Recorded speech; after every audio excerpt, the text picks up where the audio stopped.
तर मी आज घरी केलेला आहे टोमॅटो सॉस. एकदम छान पौष्टिक आणि घरगुती बनवलेलं म्हणजे प्युअर आहेच. तर आणि एक अशी वस्तू टाकलेली आहे टोमॅटो सॉसमध्ये की जी टाकल्यामुळे टोमॅटो सॉस आपला फ्रीजच्या बाहेरही वर्षभर टिकेल आणि फ्रीजमध्ये पण काही होणार नाही, त्याला बुरशीसुद्धा येणार नाही. तर ती वस्तू कोणती आहे ही पाहण्याकरता माझा व्हिडिओ स्किप न करता संपूर्ण पहा. तर अगदी कमी खर्चामध्ये फक्त 50 रुपयामध्ये मी 3 बॉटल इथे सॉस केलेला आहे. तर त्यासाठी मी मार्केटमधून टोमॅटो आणलेले आहे, अगदी गावरान लाल लाल छान लाल कलरचे पूर्ण पिकलेले टोमॅटो पाहून आणायचे आणि ते छान निवडून घेतले मी.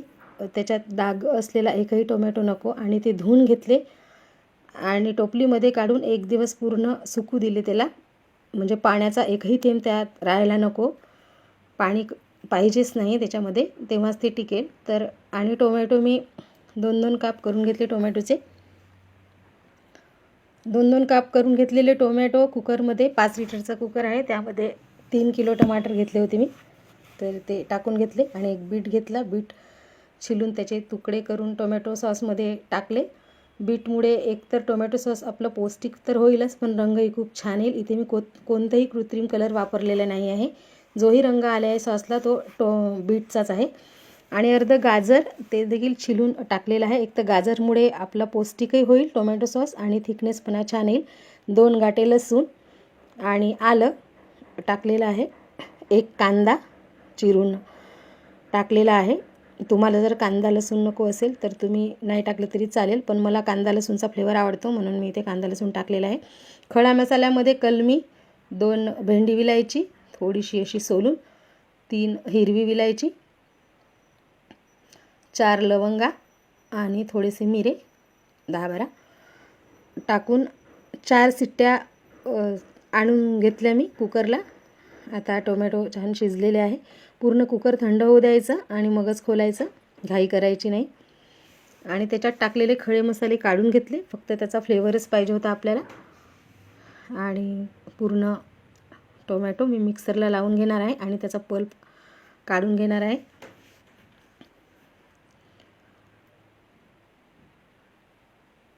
खूप घरी केलेलं टोमॅटो सॉस आहे, आपल्या मुलांसाठी आरोग्यासाठी खूप छान असतं.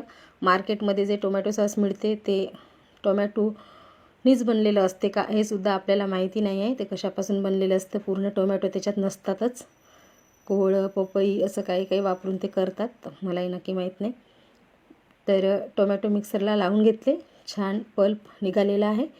तर पुरण गाळणी जी आपली घरात प्रत्येकाच्याच असते, त्या गाळणीमध्ये संपूर्ण टोमॅटो सॉस मी गाळून घेणार आहे. आणि हा जो चौथा निघाला त्याला संपूर्ण 3 वेळा मी मिक्सरमध्ये फिरवून घेतलेला आहे, कारण बीटचे तुकडे, गाजरचे तुकडे, आल्याचे तुकडे काही पहिल्याच याच्यात बारीक होत नाही, त्याच्यामुळे असा पल्प काढलेला मी परत एकदा आणि परत एकदा असं मिक्सरमधून पूर्ण काढून घेतलेला आहे. आणि संपूर्ण अशाच गाळणीमध्येच अशाच प्रकारे त्याचा गर काढून घेतलेला आहे, कारण किती म्हटलं तरी एका याच्यामध्ये बारीक होत नाही. आणि बीट जोपर्यंत पूर्ण बारीक होणार नाही तोपर्यंत रंग येणार नाही टोमॅटोला. तर आता संपूर्ण झालेलं आहे पल्प काढून, गाळणीला लागलेलं पूर्ण काढून घ्यायचं आणि छान त्याला मिक्स करून घेतलं.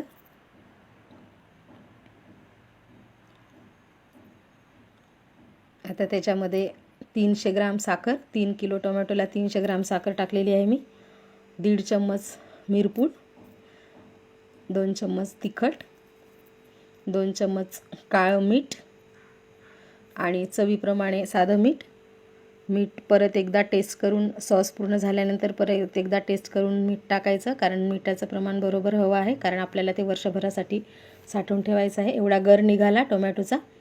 त्याच्यामध्ये तिखट, मीठ, लसूण, तेल टाकून लोणचं करू शकतो आणि ते आपण खाऊ शकतो 8-15 दिवसात. खूप छान लागतं जर वाया नाही जाऊ द्यायचं असेल तर. आणि टाकलेले मसाले पूर्ण टाकून व्यवस्थित मिक्स करून गॅसवर ठेवायचं आणि गॅसवर व्यवस्थित उकडून घ्यायचं. पूर्ण टोमॅटो सॉस अर्ध होतपर्यंत आपल्याला इथे उकडायचं आहे. मध्ये चमच्याने हलवत जायचं आणि उकळून घेत जायचं. मला 40 मिनिट लागले पूर्ण सॉस उकळून घ्यायला आणि अर्ध होतपर्यंत पूर्ण शिजवून घ्यायला. मी इथे जर्मनच्या गंजातच शिजवून घेतलेलं आहे, कारण स्टीलच्या गंजामध्ये किती म्हटलं तरी ते लागतं आणि मग बुडायला लागलं की त्याचा जळकट असा वास येतो, म्हणून. पण नंतर मी स्टीलच्या गंजात काढून घेणार आहे.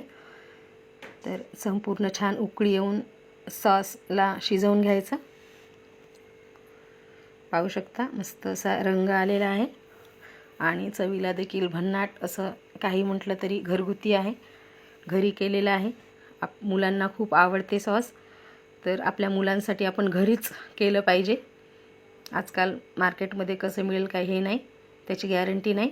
तर सॉस झालेला आहे. गॅस बंद करून मी ते स्टीलच्या भांड्यामध्ये काढून ठेवलं, कारण तर आपल्याला ते रात्रभरासाठी ठेवून द्यायचं आहे, म्हणून जर्मलच्या गंजात नको.